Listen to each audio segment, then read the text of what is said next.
First, I'd like to apologize for not being here the last 2 weeks. I know that Mark did an admirable job stepping in for me. Had a few family issues with Randy Carter and his blockage in his heart. And then Denise and Rita and my granddaughter Stella went to Florida on Friday, week ago Friday. And as they were leaving Rickenbacker, Rita was going up the escalator and fell. Now, I don't know how many of you have phobias of going up escalators, but paying attention, I even do that. And I consider myself to be pretty athletic, or at least something so that I walk decently and can chew gum. But I watch that. But so Denise has got the stroller and a carry-on, and Rita's got Molly and the dog in a carry-on, and somehow she tripped going up the escalators and skinned up her knee and then broke a couple ribs. And needless to say, Saturday and Sunday was kind of hectic, and Monday, so I figured I better go save them and fly down. So I did that and gave them a little comfort. And then you guys got to deal with Mark for another Wednesday night, so I appreciate Mark doing that.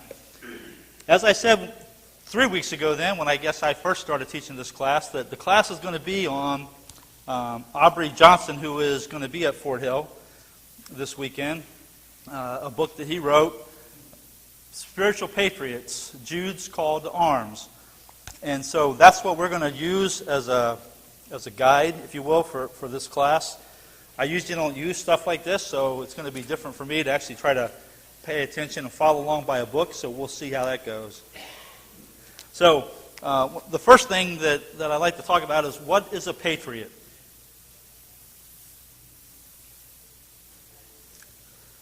We have the New England Patriots, so we're not talking football, but what is a patriot? Someone that's loyal to their country. Okay? The definition of a patriot is a person who vigorously supports their country and is prepared to defend it against enemies or detractors. So I think when we think about a patriot, it's a little bit more than just being an average Joe. Can we agree to that then, that a patriot, we've had, in the book refers to Patrick Henry. What did Patrick Henry say? Okay, yes. See, we paid attention, and some people paid attention in history class. Patrick Henry said, "Give me liberty or give me death." How about Nathan Hale? What did he say as he was going to the gallows? "I only regret that I have but one life to lose for my country." So a patriot is someone who vigorously would defend the nation. We've had, obviously, with what's going on in our world today, a few years back there was the Marcus Luttrell story, which was the lone survivor. It talked about him and his comrades. The other three were killed. So we as a nation, typically put people up who defend and for those who have lost their lives for our nation. So when we think about, as a nation, as Americans, what a patriot is, now we're going to tie it to spiritual issues. What are Christians? What's a Christian?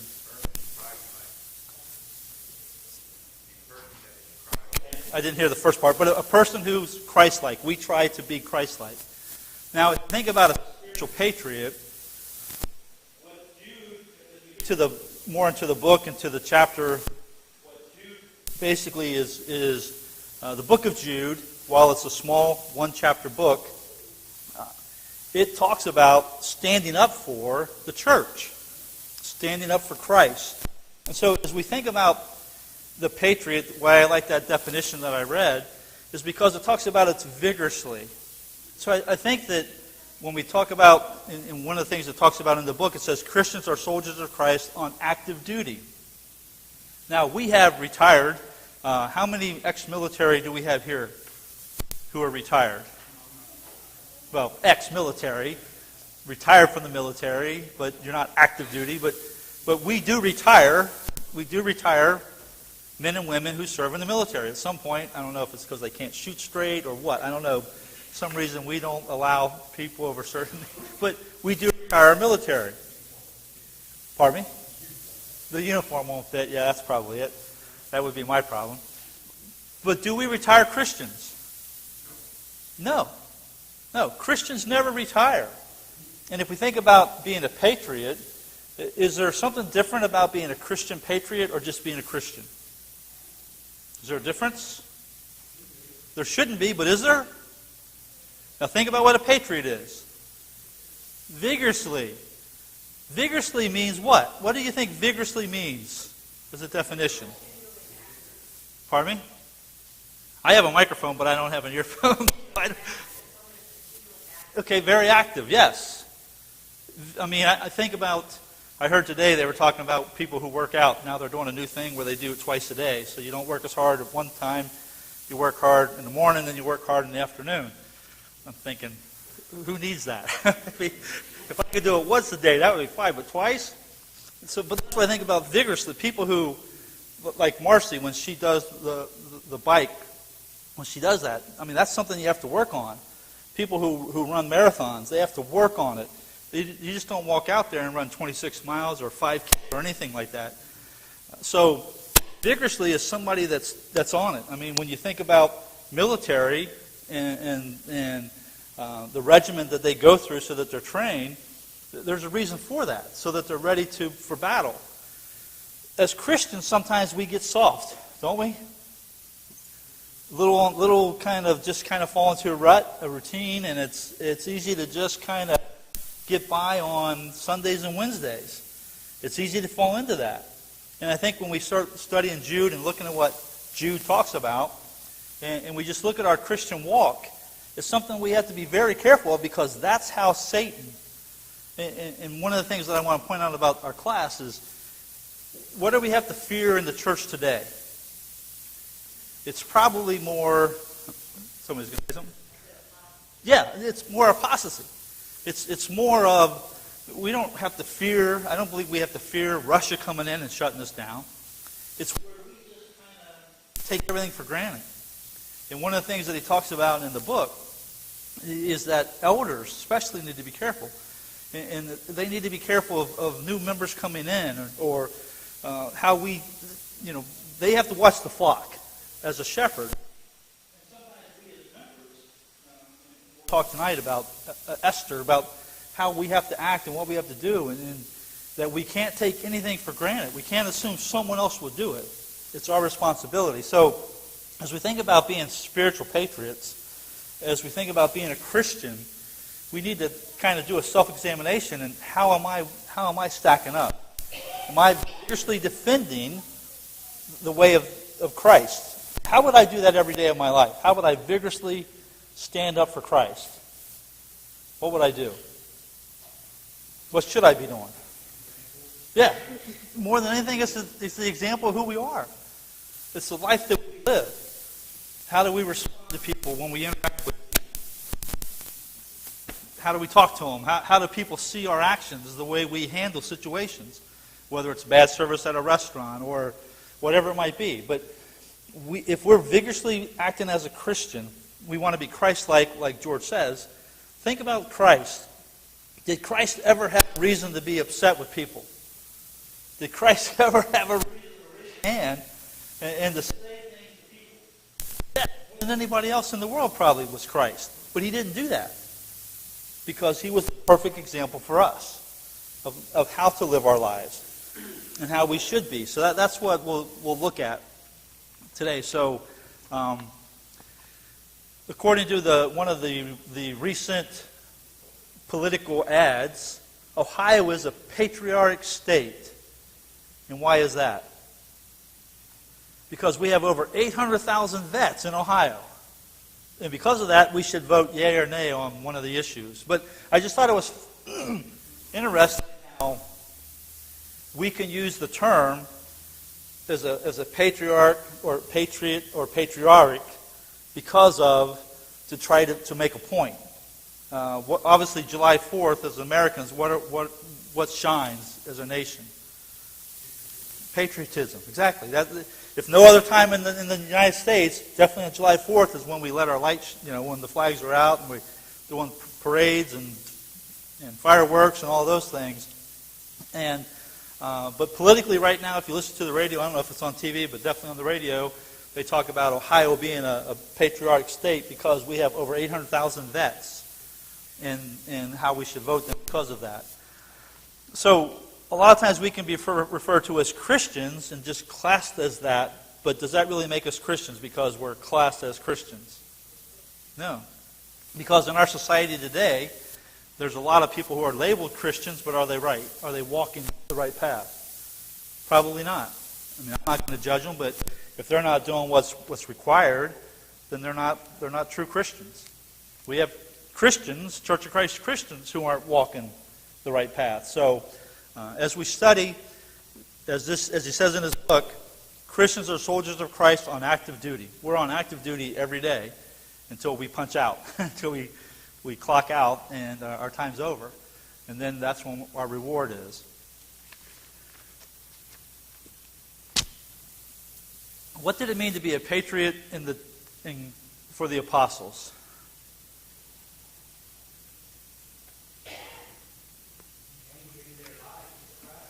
Okay, and how did they die? Well, okay, all except for John, who died of old age on the island. According to history, now the only recorded apostle who died for Christ, we know Judas took his own life, but the only recorded apostle who was killed was whom? James. In Acts 12th chapter, Herod took the sword, which basically means he was beheaded. So we have that. The rest is history, so I'll read what history says, and I don't know what's true or not, but Simon Peter was appointed by Jesus the leader of the church, but he was martyred in Rome during the reign of Emperor Nero. As the story goes, Peter asked to be crucified upside down so that his death would not be equal that of Jesus. And the Romans supposedly obliged. Andrew, according to the 5th century religious historian, he went to Patras in western Greece, and in 69 AD, when the Roman debated religion with him, this Roman leader, whatever his name was, Agatus, when he debated religion with him, Adrastus tried to convince Andrew to forsake Christianity so that he would not have to torture and execute him. But when that didn't work, apparently he decided to give Andrew the full treatment. Andrew was apparently scourged and then tied rather than nailed to the cross so that he would suffer for a longer time before dying. Andrew lived for 2 days, during which he preached to the passerbyers. James, and we just talked about that in Acts 12.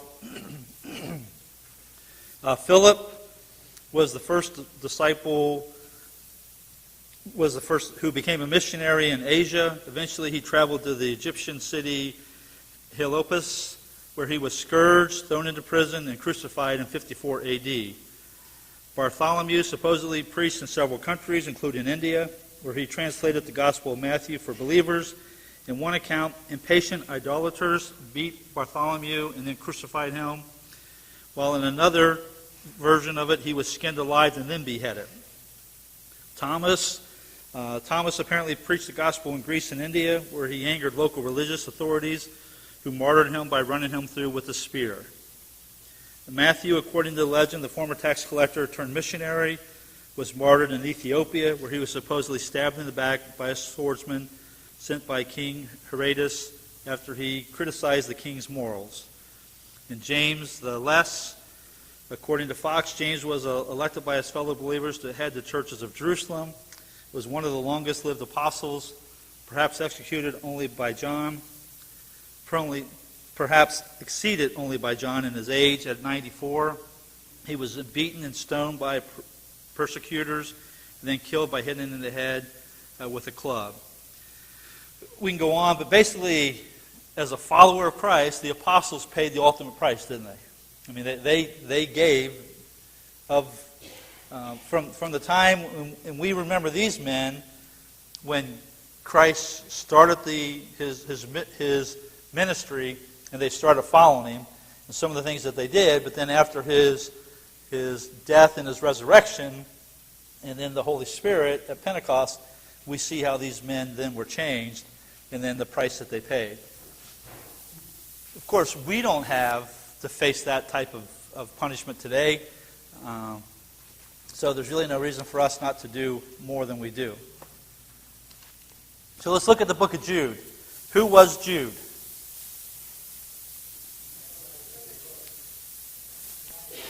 He was a brother, half-brother. He was a brother of Jesus. James, who was also a brother of Jesus. You can look at verses that talk about that. But, I can remember hearing stories of how Jesus as a kid, all these things that he did, that he was supposed to have the power. I think when we look at this, where James and Jude, his own family, didn't follow him, didn't believe in him, that even when he was 30 and started his ministry, that Jesus was just a normal person. That obviously we know when he was 12 what he did, but trying to say what some of the people say that he did, but I think we can see here with his brothers that they had no different. I mean, Jesus was an older brother to him, and when he started doing all the things that he did, they witnessed it, saw it, but they still didn't really catch on until the resurrection. I never thought about it, but the Apocrypha relates to Jesus and all these. He struck a little boy dead when he was a youngster. They played birds and pulled up. Well, his brothers would have seen that. If those stories, those apocryphal stories were true, they would have believed much sooner. It wasn't later when they saw his miracles, the resurrection. They believed. To me, that just proves they Right. believe it. If your brothers do it, Oh. it was special. And that was my point, that if his brothers didn't believe, I mean, if your brother had that ability, I mean, you would be showing him off, wouldn't you? I mean, you would. I mean, I would. If my brother had some type of ability, I'd be, hey, come here. You got to see this. And we don't, I mean, and yes, that's, there's things that have been said, but I don't believe any of that happened because, number one, we don't have it here. And I think the fact that the brothers who lived with him didn't believe he was anything different shows us that basically his first 30 years, while he had wisdom and knowledge, but that was the extent of it, that he probably kept things in check until the time was right. And so Jude was a half-brother. The book of Jude, it was James and Jude, his half-brothers, basically became more in the picture after his crucifixion and resurrection. And we can look at James, his brother. What was his position, or who was he? His brother, half-brother, but his brother. In Mark 6, we can look. In Matthew 13, where it talks about his brothers being there. Isn't that Jesus, his mother Mary and his brothers James, and it lists his brothers. So it doesn't say anything about half-brothers or whatever. I mean, it just lists those are his brothers. So we'll take it that those are his brothers. James was a brother who probably never left Jerusalem, and we can see from other verses and things that happened, and I think it's 2 Corinthians where the issue with circumcision was. Was that? Yeah, 2 Corinthians, where with the Gentiles being converted, and the Jews started to put tradition on them, and when they came, James was actually involved in that. We can read where James, and one of the theories about his death was that the Jewish leaders wanted him to go up on the temple because they expected him to basically condemn this Jesus who had risen, and they were trying to curtail the following. But when James got to the top of the temple, instead of denouncing Christ, he basically praised him, and the Jews, the leaders, didn't like that, so they supposedly went up to the temple and threw him off, and then when he landed, he wasn't dead yet, and he started praying to forgive them, and that's when they killed him. Don't know if that's true, but that's part of history, part of the things that I read on it. So, another thing about James, that he was known as the man with the knees like a camel. Did you read that or hear that? From the things that I read, it talked about that he prayed so much, his knees were like the knees of a camel because he prayed so much for the people that he believed in prayer so much, and that he was actually went to his knees so much that it was calloused like the knees of a camel. So when we think about being a patriot for Christ, we talked about how they were martyred, but if we look at Acts the 5th chapter, verses 40 and 41, we have Peter and John.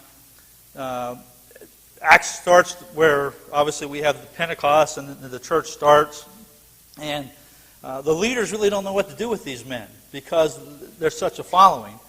And in Acts 5, 40 and 41, they basically bring them in and beat them and tell them to quit speaking about Jesus. But what do Peter and John do? Yeah, they rejoiced. They rejoiced and they kept on because that's vigorously following Christ, vigorously leading by continuing to do what they were doing regardless of the consequences. So if we're patriots, then we need to be in that same type of same way. Let's look at Luke the 9th chapter. Luke 9, 23 through 26.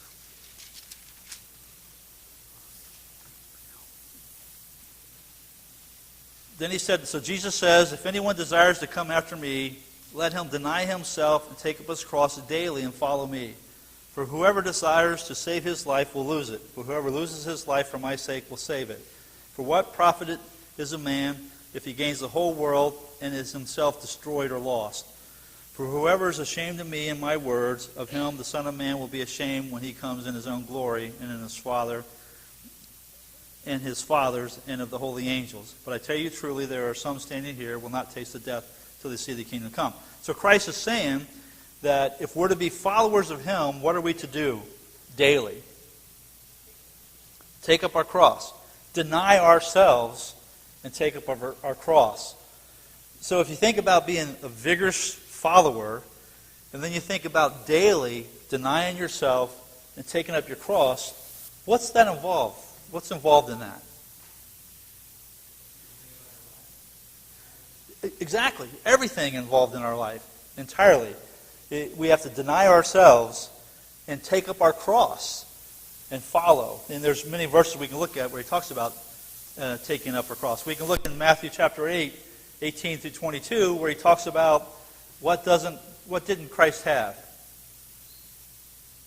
What didn't he have? In this Matthew 8, 18 through 22, talks about foxes have holes and dens, but that he didn't have his own pillow. And so when we think about what heaven is, the reward, well, we have to work towards it, right? It's not a free ticket. We don't just get a pass and because we have perfect attendance or we can quote Bible scripture, that doesn't give us a free pass. So we have to deny ourselves daily and take up our cross. And that involves walking the walk that Christ did. But are we really doing that? That's where I think we need to look at. In Philippians chapter 2, we know that what Christ did, basically in Philippians 2, 5 through 8, talks about how he humbled himself.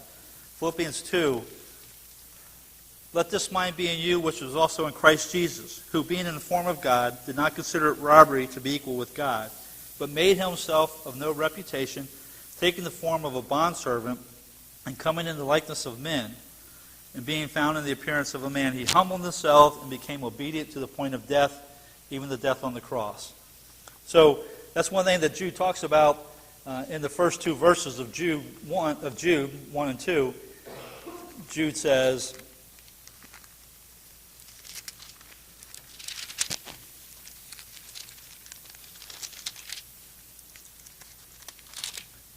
Jude, a bondservant of Jesus Christ and brother of James, to those who are called, sanctified by God the Father and preserved in Jesus Christ.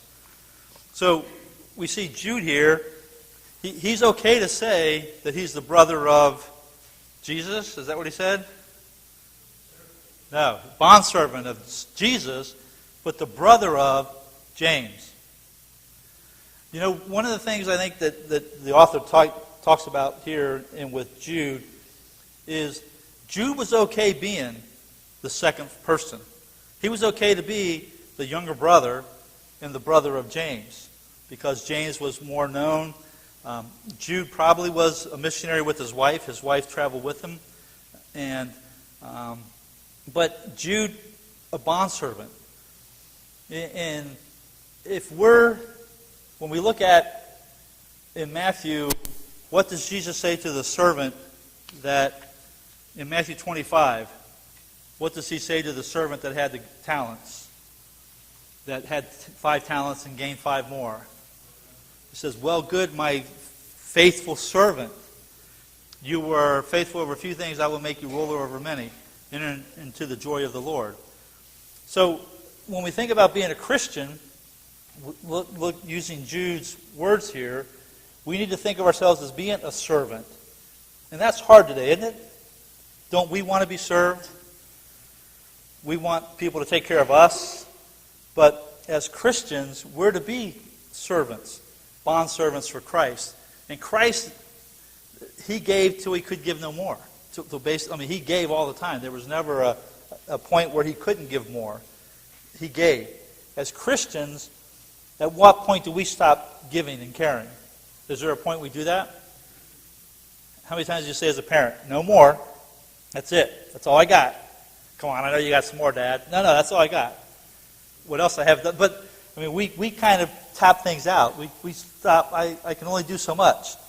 I came Sunday, and I came Sunday night, and I came Wednesday. What more do you want? I say my prayer every day before I eat. We kind of put a ceiling on what we do, but if we're really vigorously being patriots for Christ, and we're denying ourselves daily and taking up our cross, and then we're servants. Think about that we're okay to be a servant because of Christ, and that's what it has to be, and we don't get stepped on, we don't be abused, people abuse us, but yet, as Christians, we have to be Christ-like, and that's how Christ was. And Jude talks about that in his book. One of the things that he talks about is that we have to stand up for Christ, and when we see things and not let things just go on, let somebody else do it. And he refers to Esther, and he refers to Esther chapter 4. And Esther 4 basically talks about there was a, I won't use all the names, but Mordecai, Esther was maiden of the queen, there was the queen and was the king, and there was resentment, and there was a decree that basically all the Jews were going to be killed, eliminated. Basically they were going to be germicide, and Mordecai basically says to Esther in Esther 4:14, he basically says, okay, you can just think you're going to be okay, but you're not going to be okay in the king's house. If you choose to do nothing, which is what he was saying to her, and so it was that words that convinced Esther that she needed to go to the king, even if it meant that she could have been killed. And so the author refers to Esther in how we have to take a stand. We can't expect someone else to take care of things and it not get done. So as Christians, the buck does stop here. We all have the responsibility. And he refers to Esther and how she stood up and she had Mordecai and all the Jews fast and pray, and she did the same for 3 days, and then she went to the king, and basically we know the rest of the story. But it took faith and it took Mordecai pushing Esther to do that, and we need to do the same. Occasionally we might need to push each other to do the same. But we can't let things sit. One of the things he talks about in his book is that when we start seeing things maybe start to happen, we need to take a stand at that point. And he refers to as a parent, a cautious parent. If you're a parent and you know your child plays in a certain area, and now you see a poisonous snake in that area, you're not going to just put your child there and just walk away, are we? No one would do that. So, in the same way, when we see something that's not right with the church or with the people that we're around, we need to take actions then and do something about it. Comments? Everybody awake? The book of Jude is referred to as a field manual for saints. Obviously, when people go to battle, they might have a plan, but as things happen, they have to alter that plan. And while we have the Word of God, and we know what we're going to do, but things happen that people might ask questions that we're not prepared to answer, so we have to be able to adjust on the fly, if you will. It doesn't mean we always have to have an answer right then, but we know how to get an answer. And especially with cell phones now and Google, and or you just call Mark and say, hey, Mark, what's this answer? And let Mark handle it. That's what I would do. So, and then Jude says, mercy, peace, and love be multiplied to you. So he uses these three, mercy, peace, and love be multiplied to you. So he's praying for, he's probably his audience are those who are called and sanctified by God. So it's probably Christians that he's talking to, that his audience is, which is us. And he's saying mercy, peace, and love be multiplied to you. And so he's praying for his audience and that they have those things. If you want to look at verses that refer to Jesus' brothers, I said them before, but just so you know, in Mark chapter 6, verse 3, and then in Matthew 13, 55 and 56 is where it will refer to Jesus. Wasn't he the son of Mary, Joseph and Mary, and aren't those his brothers? It doesn't really ever list his sisters by name, but it'll say sisters. Okay, I'll make sure I point that out. Okay, he also talks about how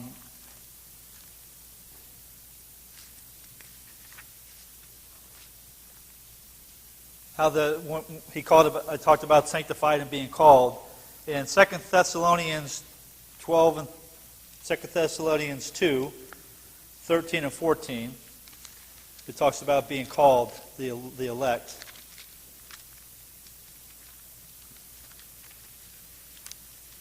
2 Thessalonians 2, 13 and 14 says, but we are bound to give thanks to God always for you, brethren, beloved by the Lord, because God from the beginning chose you for salvation through sanctification by the Spirit and belief in truth, to which he called you by our gospel for the obtaining of glory of our Lord Jesus Christ. So therefore, we're called, when we accept Christ, when we're Christians, then we're part of the call. And then in Mark 16, 15, and 16, we basically have there to go into all the world. Mark 16, 15, and 16.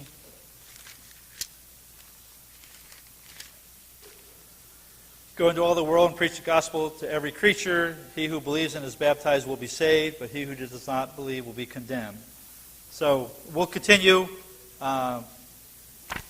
next week on the next two verses of Jude, verses 3 and 4. Thank you.